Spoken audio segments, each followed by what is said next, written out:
These are a few reasons why I think people will be left behind.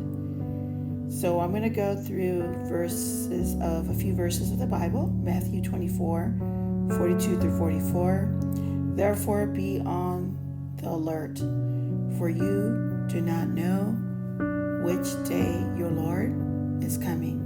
But be sure of this, that if the head of the house had known at what time of the night the thief was coming, he would have been on the alert, which is watching, and would not have allowed his house to be broken up into. For this reason you also must be ready, for the Son of Man is coming at an hour when you do not think he will. And this verse is telling us to be ready, to be watching for a reason. Many people right now with the new administration, they think we have 4 more years. They're putting their trust in man. They think everything will be fixed.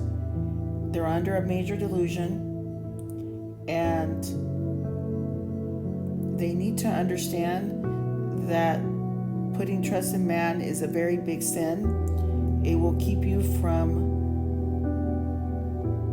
being raptured.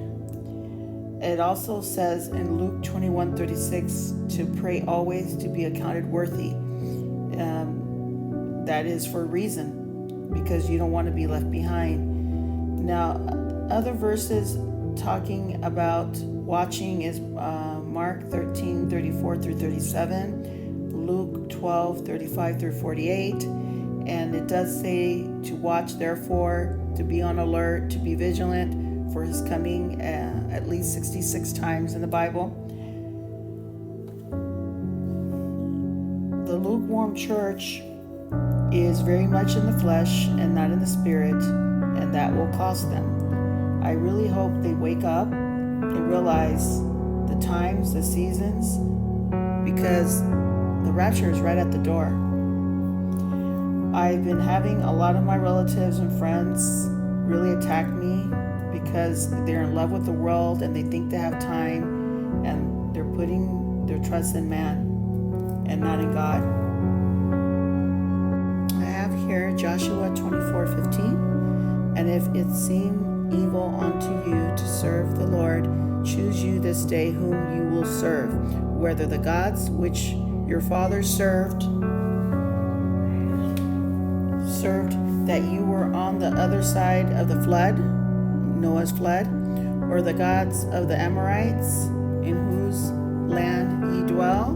But as for me and my house, we will serve the Lord. So we have the free will. We choose a free will. So if you say you're serving the Lord, but you're putting trust in man, you need to repent, because the Lord is not playing. He is serious.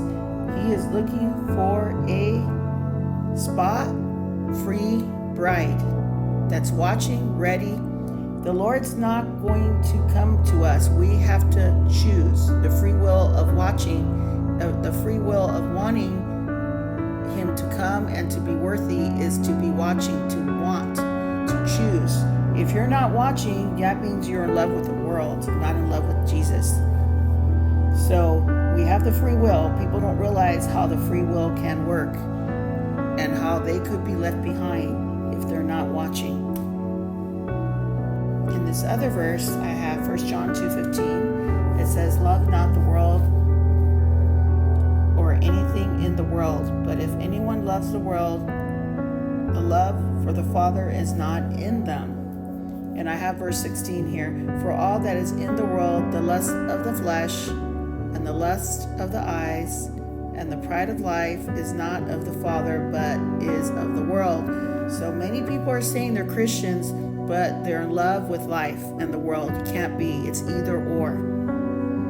So that is a big sin, and I really hope people wake up and realize that they need to repent and choose wisely.